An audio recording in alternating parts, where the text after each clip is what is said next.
Life is a tradeoff. Topic inspired by Tom Likas. Coming from Los Angeles, California.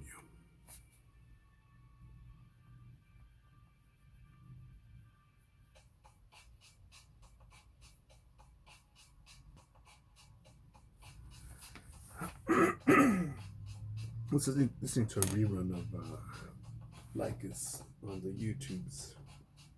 Get some water.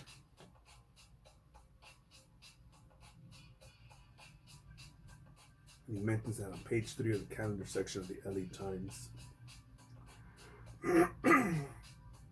He's interviewed. He's interviewed, and the picture of him is of him with in front of his children. With him in front of his children, and his children are various bottles of wine.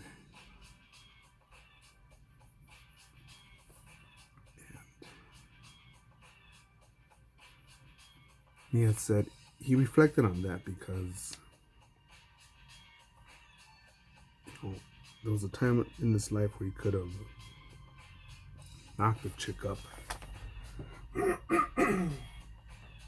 gotten married, and kind of a local disc jockey job, flipping the records for the 80s and coming home to some little shithole town and possibly weekends off or 2 days off.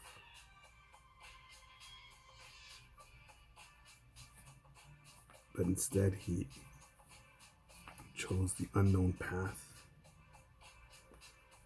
of becoming more, seeing what else was out there.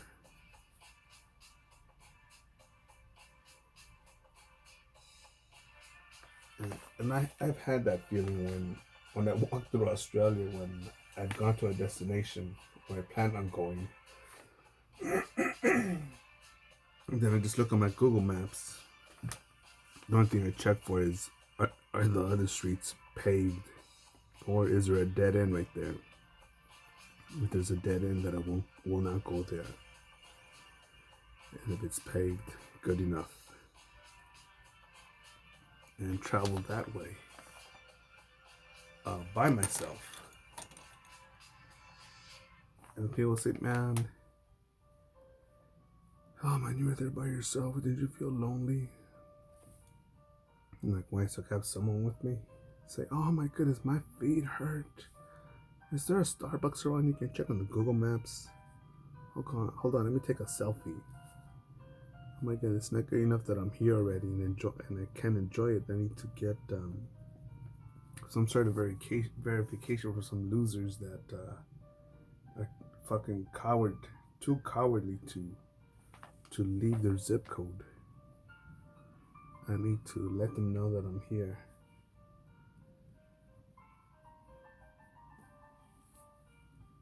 No.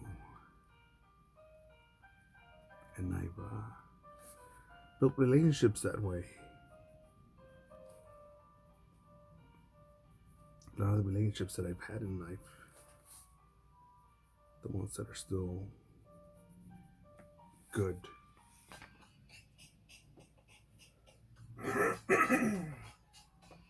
the ones that help me grow, assist me in growth, physically, financially, internally, capitalistically, if that's a word.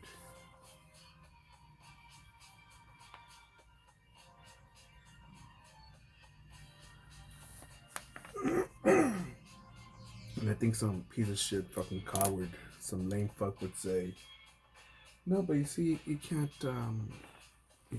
hurt people's feelings. You gotta stay in touch, and you can't turn your back on those from back in the day, from those from kindergarten,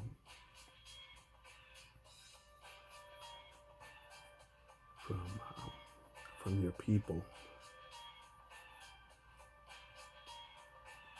I turned my back from someone that I went to grade school, middle school, and high school with, and I grew up across the street from. We just about we would run into each other just about everywhere. Grocery stores, church, school, street, going to grab some food.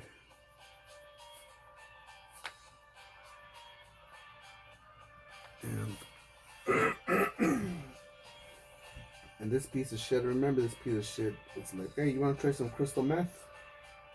Some glass? And not in a kidding way. In a serious way. Like, oh man, you gotta try this stuff. That's like me telling you, hey, do you want to give up on your dreams and ruin your future? Hurt people's feelings? Hurt the feelings of people that care about you?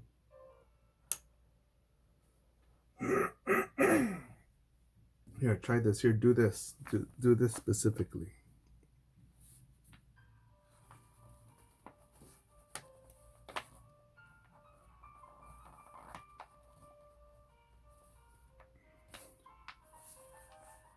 And I got an invite to go hang out with him recently, and I'm like, what the fuck do I want to hang out with this piece of shit?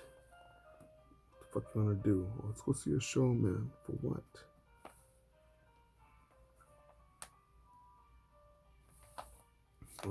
What are we? Ninth grade again? Let's go be in the audience and be, woo, yeah, woo.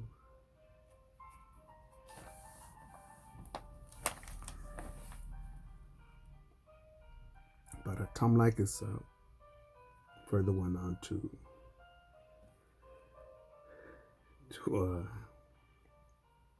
tell another story about a nameless person in radio in Albany, New York. He said this person is well known in his area, but that he kept it up with Likas when he said, that there was a time when a radio manager from San Francisco had come by the station and had heard him on the radio and said he would sound wonderful in San Francisco. He said, no, I got my wife and family here. That it's not for him. And he brought it up to Tom's face as if, I could have been this. I could have been a contender. With that theory of I coulda, shoulda, I would have been champ, I would have been the world champion, I would have been the greatest. And people, I think a lot of people like to live in that fantasy, in that excuse world, because they're so weak and stupid.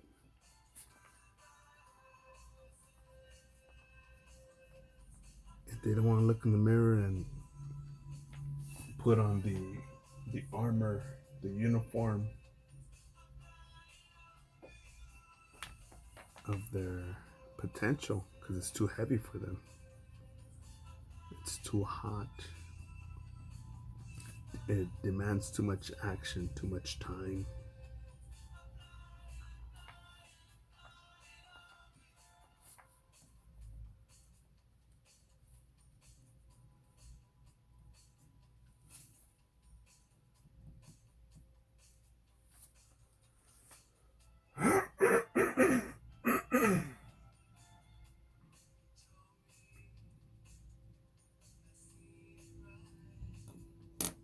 With my points, because I know he said that life is a trade-off, but now that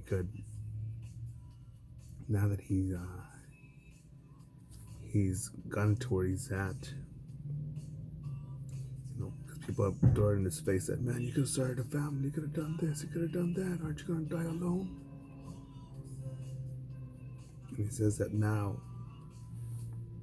that at that time of the broadcast, he was the age of 48. He said that right now, if he wanted to, he could, with how much he has made, he could retire, stop, get married, have a kid, provide everything for his wife and child, versus somebody else who, did it for love and that quit their passion, drowned and strangled their potential, and became the plumber.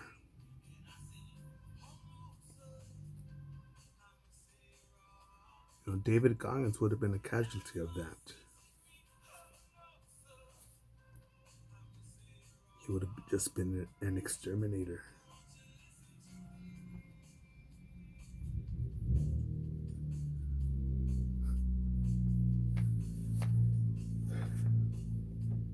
And not the platinum man that he is, not just an Iron Man, platinum, something much more scarce, valuable. That's him, man.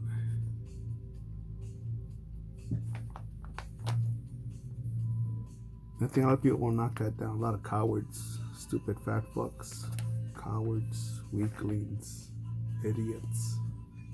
People who are scared of their own shadow will say, yeah, well, that's okay, man. You don't have to do this.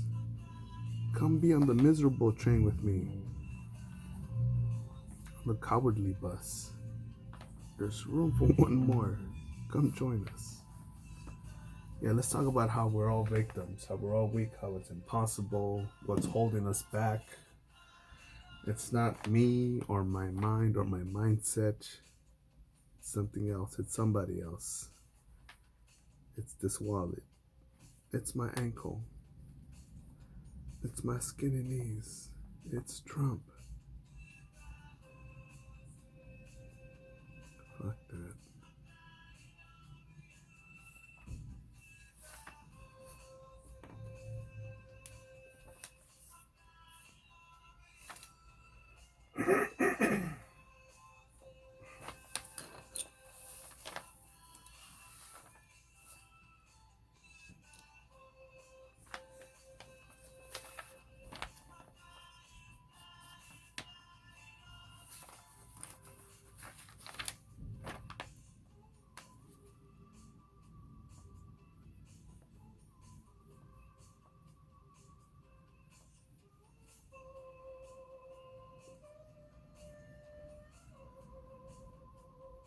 And I was thinking of that commentary also. That I think a question that a lot of us are scared to ask, or even more scared to answer, is: are you willing to bet on yourself? Thus, do you believe in yourself?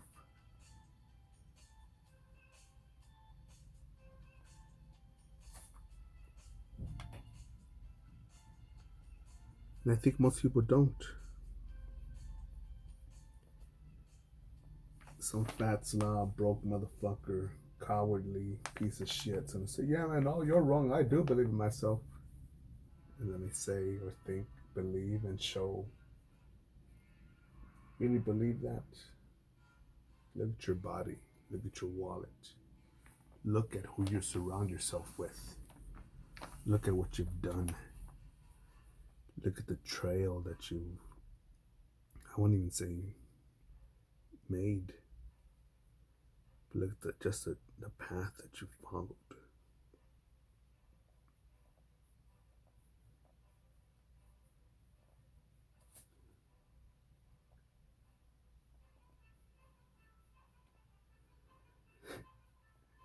And how do I know these things are? Shit. Who I was raised by, who I grew up along with, who I drank with, who went to shoot pool with. Eavesdropping over loud motherfuckers complaining at a cafe line, restaurant, traffic, gas station, gas pump, wherever the fuck. Because some people would just say, well, you just know that was back in the day. Well, that's just a couple people. And I think, yeah, a couple people throughout 7 countries in over 100 different cities. Yeah. Okay.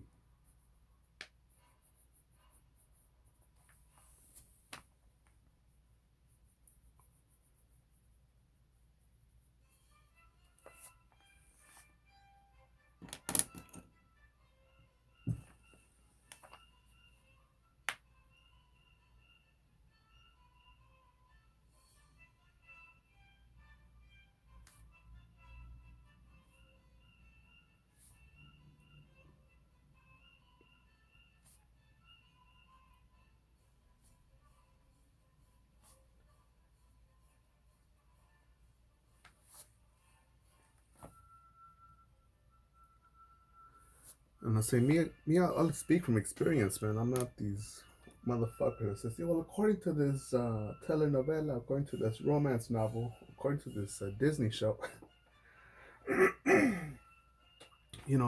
according to the Bible,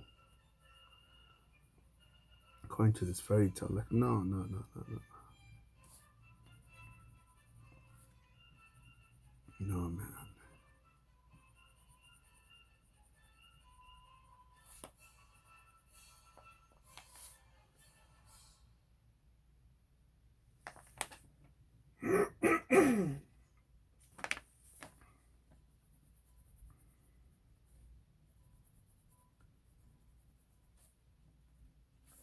Yeah, man, I've seen beauty and tragedy,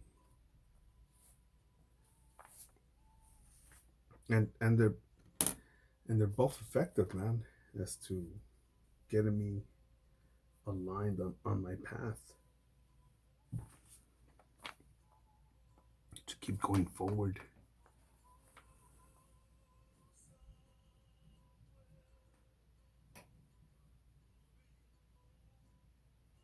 Remember this one amazing person.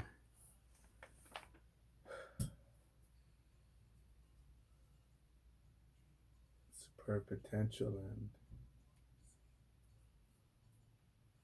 I remember when she decided to take the easier route, and I thought, fuck, that's not what she truly wants, but hey, I'm not gonna twist her arm or force her to do something else in life. But after knowing someone and realizing what career they wanted to pursue, where they wanted to live, how they wanted to live, with whom they wanted to live, whom they desired to include in their life, and the like, love, beauty, pain, and see all that just, whoa, there's something sort of similar. Sort of, it rhymes. Um, eh, why not? Hashtag YOLO.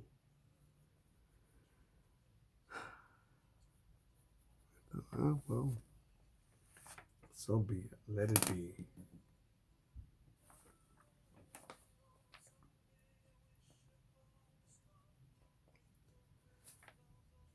And to me, that's a form of suicide. Just a lot less blood. Oh man, you're stupid. How could you say that? No, say it's suicide because it killed whatever's that inner self, that inner thing that desired whatever the fuck. Something more, something different.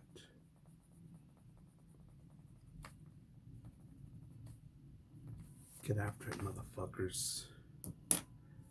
Life is a trade-off. Burn off the dead wood.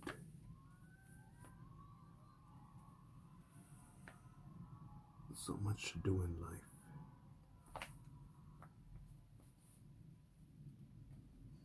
Upcoming episode is Loser. What is the definition of a loser? Stay tuned.